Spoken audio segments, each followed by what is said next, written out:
Okay, we're back, and I've deliberately opened it up just so you can see all this stuff. Within each folder, I create a series 5 named for what it is, well, series whatever, and I do the raw recordings into a separate folder, and then I modify them to create these ones, and these are the ones that are just going to be, these are the ones that are going to go up to YouTube. So I thought I'd just show you how I sort things out, but the critical thing is here.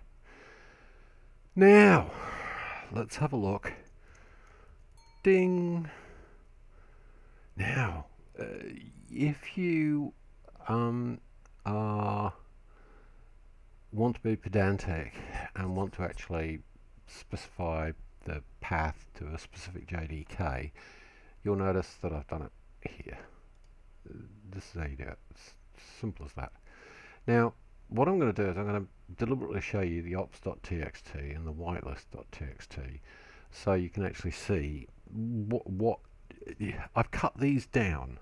Okay, so they're very, very simple.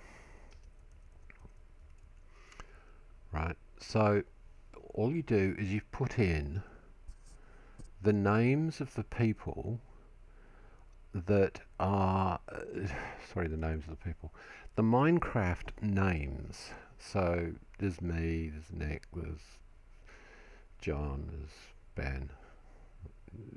So I've cut out a bunch of others because I don't want to expose them, and people know these people, so whatever. Ops.txt, that file is basically, if you want people to allow to be able to go into creative mode or to be able to fly or any of the ops type stuff, that's what you do. You put them in there. Whitelist means if they're not in here, they can't log on. It's as simple as that. Well, that's not quite true because it all depends on this file here, which we'll have a look at next. So I'm going to use Vi because I'm an old bugger. Now, you can see I've allowed Nether, whatever, allow flight. Now you can see I've set an odd port. So the normal one is 25565. I set it as 6, and there's a reason for that I'll go into later. Whatever. The server IP is the critical thing. Now this just happens to be, it'll be the IP address, the primary IP address of the server, the Ubuntu or whatever server you're running it on. So that's actually relatively important that you put it there. I'm spawning NPCs, and here it is. See, I'm saying use whitelist.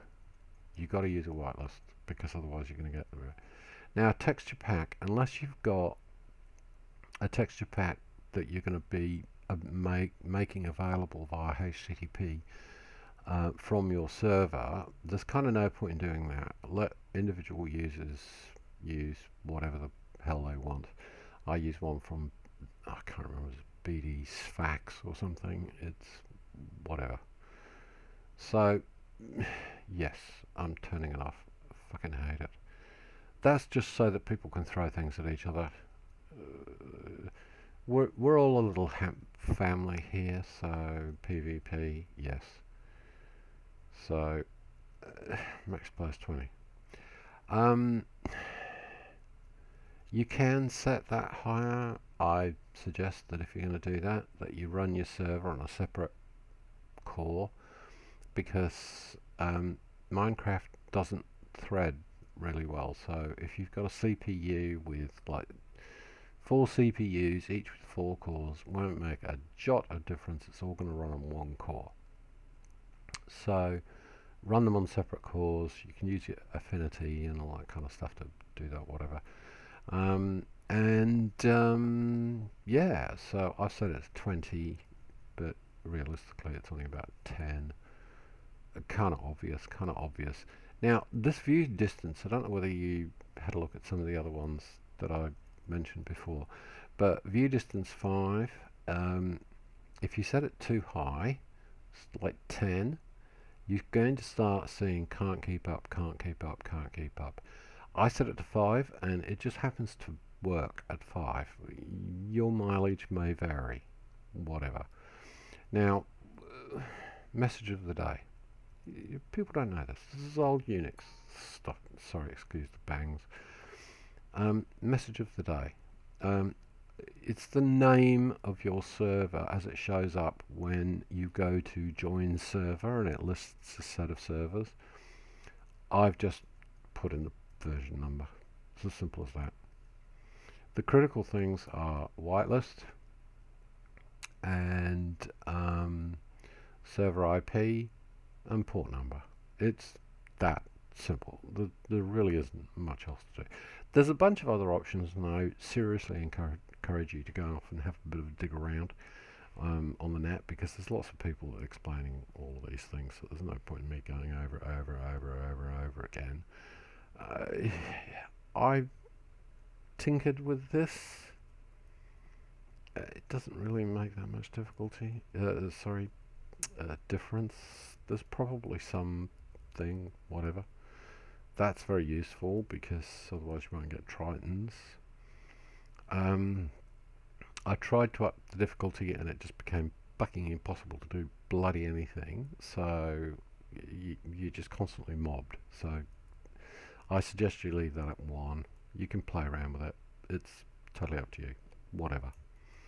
So that's kind of it.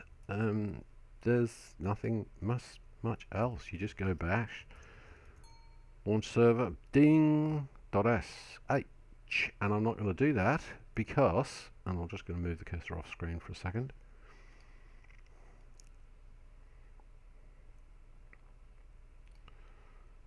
I've got it running right here, and that's it. See? When people log in, you get to see the stuff. There's other stuff. See? Saving worlds. There's lots of other stuff going on. Whatever. Don't need to know that.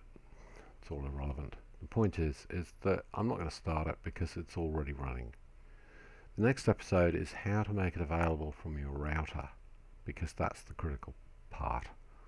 So like, please. If I can get up to like 5,000 likes, I can start monetizing this.